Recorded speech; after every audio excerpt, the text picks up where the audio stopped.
This month's Digital VA is brought to you by Pure Storage. President Biden's nominee to be Secretary of the Department of Veterans Affairs, Dennis McDonough, says if the Senate confirms him, he'll make cybersecurity a top priority at the VA. The Senate will vote on his confirmation soon.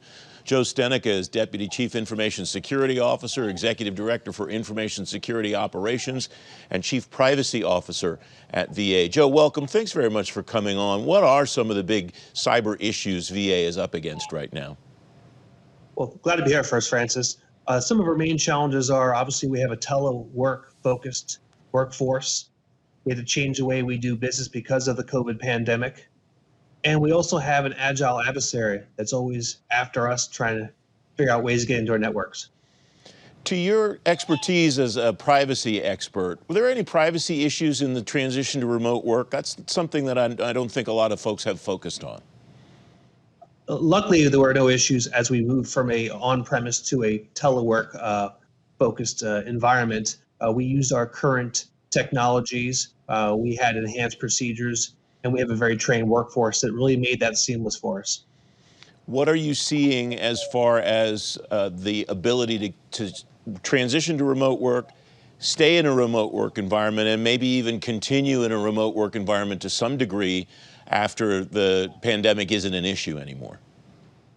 Well, one of the things that we found really early in March in 20, that we needed a workforce together in IT. So we developed the architecture, we had the bandwidth required to go to telework, and we had the security procedures and technologies already in place. So we do have the infrastructure and background to continue to telework, whatever our leadership wants to do and how long that's for.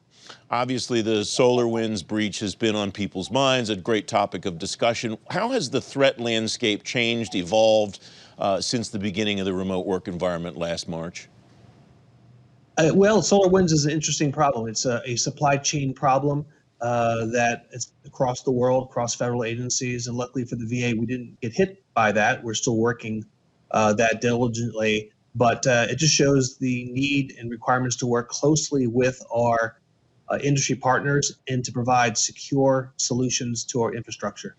What do you want to understand about your supply chain, whether it's hardware or software or even people that are supplying the human resources that you need to execute on the IT mission of the department? What do you need to know about it moving forward that maybe you weren't keeping track of or weren't looking at as closely before?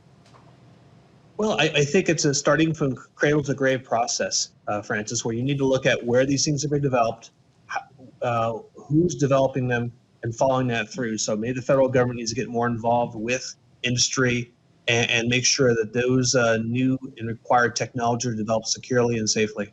What does the ideal relationship look like in your view? What do those conversations, what does that dialogue look like, sound like with industry so that you're aware of that stuff? I imagine you want that at your level and your team's level and not just a broad enterprise level across government.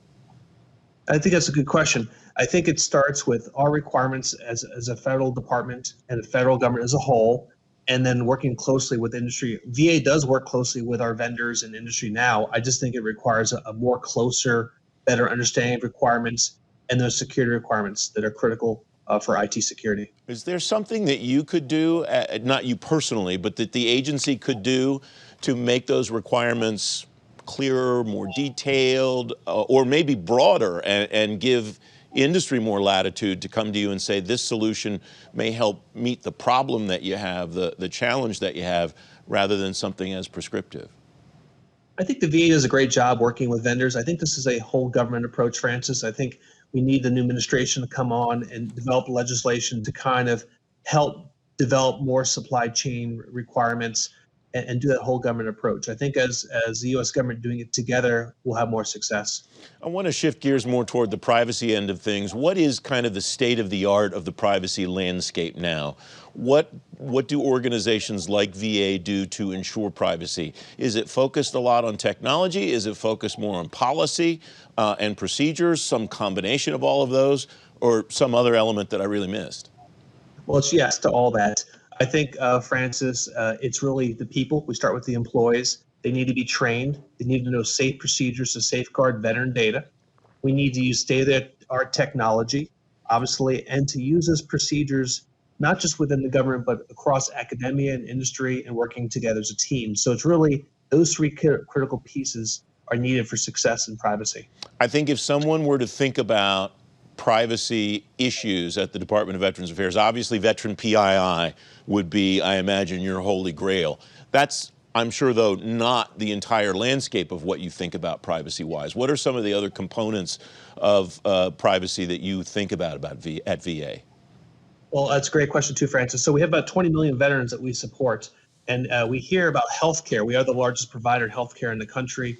We also have a very robust benefits, so we have financial data to protect, and also we work with securing cemetery services. So those three critical functions, all of them have privacy data in there, need to be protected, and each one of those bring unique challenges that we need to meet and be successful in. Would like to talk about those challenges next time you come on the program, Joe. Thanks very much for joining me.